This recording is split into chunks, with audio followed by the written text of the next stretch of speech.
শোকাবহ আগস্ট মাস। আজকে 1 আগস্ট।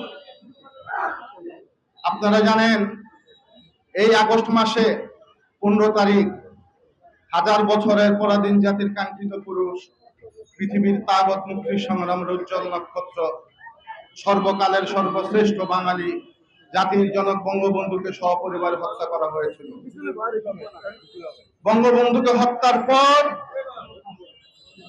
জিয়াউর রহমান ক্ষমতায় এসে জামাত শিবিরকে বাংলাদেশের রাজনীতিতে প্রতিষ্ঠিত করে। আজকে সেই জামাত শিবির সারা বাংলাদেশে যে সহিংসতা চালাচ্ছে তা আপনারা বুঝতে পারছেন। সংগ্রামী সাথী ও বন্ধুরা, এই জামাত শিবির আমাদের নেত্রী যত সব উন্নয়নমূলক কর্মকাণ্ড আছে, যত স্থাপনা আছে, সমস্ত কিছুর মধ্যে একটা করে হামলা চালাচ্ছে। আজকে যারা কোটা আন্দোলন করছে, সংস্কারের আন্দোলন করছে, কোটা সংস্কার আন্দোলন, সেই কোমলমতি ছাত্রদের উদ্দেশ্যে একটি কথা বলতে চাই, তোমরা আমাদের সন্তান তুল্য, তোমাদের প্রতি আমাদের কোনো বিদ্বেষ নাই। কারণ একটি অমীমাংসিত বিষয়কে নিয়ে সামনে রেখে তোমরা ঘোলা পানিতে মাছ শিকার করার জন্য কারো ষড়যন্ত্রে তোমরা বেড়াজালে আটকে পড়েছ। আপনারা জানেন 1918 সালে এই কোটার যে আন্দোলন, সরকার এটাকে বাতিল করে দিয়েছিল। উচ্চ আদালতে আপিল করেছিল, সেই আপিল শুনানি ছিল আগস্ট মাসের 7 তারিখ। আপনারা যখন আন্দোলন শুরু করেন, হাইকোর্টের চিফ জাস্টিস সেই আপনাদেরকে কিন্তু বলেছে যে আপনারা আপনাদের দাবি দেওয়া প্রত্যাহার করে নেন, আপনাদের পক্ষে আগামী 7 তারিখে 7 আগস্ট আপনাদের পক্ষে রায় যাবে। তারপরও কিন্তু তারা তাদের আন্দোলন সংগ্রাম প্রত্যাহার করে নেয়।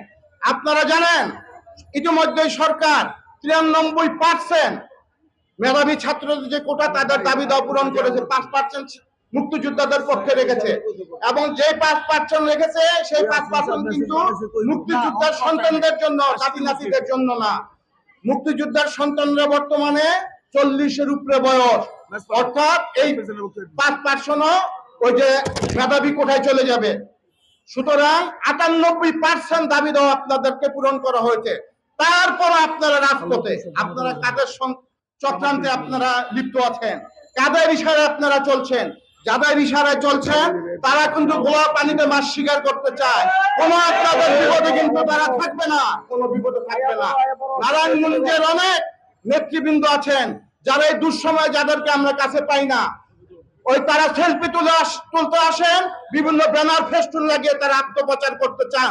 অথচ এই দুঃসময়ে আমরা শামীম ওসমান যদি সেদিন ঘুরে না দাঁড়াতো, আনোয়ার ভাই যদি ঘুরে না দাঁড়াতো, খোকন সাহেবরা যদি ঘুরে না দাঁড়াতো, নারায়ণগঞ্জের অবস্থা কি হতো একমাত্র আল্লাহ ছাড়া কেউ জানে না। আজকে এই যে আমরা মিছিল করছি, আজকে শামীম ওসমান, খোকন সাহেব, আনোয়ার ভাইরা যদি না দাঁড়াতো, আমরা এই মিছিল যে করছি এর দুঃসাহস কেউ পেত না। আমরা আজকের সভা থেকে আমরা তাদেরকে ধন্যবাদ জানাই, তাদের প্রতি কৃতজ্ঞতা প্রকাশ করি আনোয়ার হোসেনের প্রতি। 1975-এর 15 আগস্ট জাতির জনককে যখন হত্যা করা হয়, তার প্রতিবাদ করতে গিয়ে যিনি 2 বছর কারা নির্যাতন ভোগ করেছেন, আমি কৃতজ্ঞতা প্রকাশ করি জননেতা কেম শামসুজ্জোহার প্রতি, যিনি বঙ্গবন্ধু হত্যাকাণ্ডের বিচার চাইতে গিয়ে দীর্ঘদিন কারা নির্যাতন ভোগ করেছেন।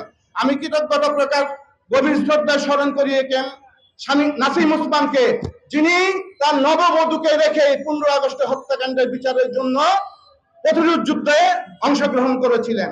আমি কৃতজ্ঞতা স্মরণ করি আমার এলাকার কৃতি সন্তান শহর আওয়ামী লীগের সাবেক সাধারণ সম্পাদক সুরেশ ঘোষকে, যিনি বঙ্গবন্ধু হত্যাকাণ্ডের বিচার চাইতে গিয়ে দীর্ঘ 2.5 বছর কারা নির্যাতন ভোগ করেছেন। সংগ্রামী সাথী ও বন্ধুরা, আপনাদের সময় এসেছে। কে আওয়ামী লীগ করে, কে আওয়ামী লীগের দুঃসময়ে কাছে থাকে, তাদেরকে চিহ্নিত করেন। কারা আওয়ামী লীগের দুঃসময়ে মাঠে থাকে, জীবনের রিস্কে মাঠে থাকে, তাদেরকে আপনারা চিহ্নিত করেন। নতুবা নারায়ণগঞ্জে কোন আওয়ামী লীগ, সঠিক আওয়ামী লীগ থাকবে না। আওয়ামী লীগ করার জন্য কোনো মানুষ খুঁজে পাবেন না। সবাইকে আমি ধন্যবাদ জানাই। আজকে আপনারা এসেছেন, মহানগর আওয়ামী লীগের পক্ষ থেকে সবাইকে ধন্যবাদ জানিয়ে আমি আমার বক্তব্য শেষ করছি। জয় বাংলা, জয় বঙ্গবন্ধু।